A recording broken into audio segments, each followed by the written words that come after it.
I was a pretty poor kid growing up. We lived in a very poor area in Tijuana. I went to school in a very, very poor school, poor education. It all started off with me coming to the US frequently for some surgeries and for some medical visits. My clavicle ended up being fractured. I had to get a visa to get a qualified doctor to do the surgery. Difficult visa since it was only a 1 day.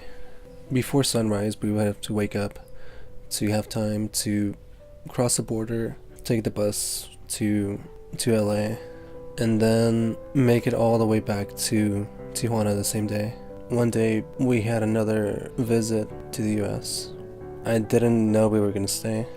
It just became so frequent and coming to the US and going back to San Diego and then cross the border. But this time we didn't. It was pretty shocking growing up in LA. Moved to Silver Lake. It was a definitely completely different place back then. Getting an ID was pretty hard till pretty recently.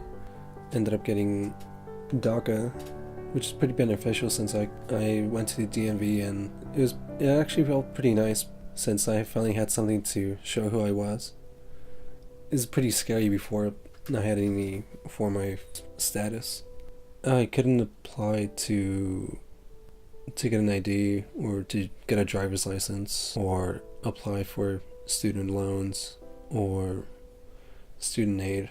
There's no assistance for me, so even community college was completely out of reach. But after DACA, I could apply for jobs, but I still felt kind of limited to what I can get. I felt like my race was definitely playing a part in the jobs that I can get and the name I had. If DACA does end, DACA, well, there's actually a few DACA stays for a while, and I just keep applying for whatever amount of years, which is gonna get pretty expensive. Or they decide to give me amnesty and let me stay, which is not, I don't even know if that's ever gonna happen or not. Or I get a notice to leave the country, which is the one that I'm thinking the most of.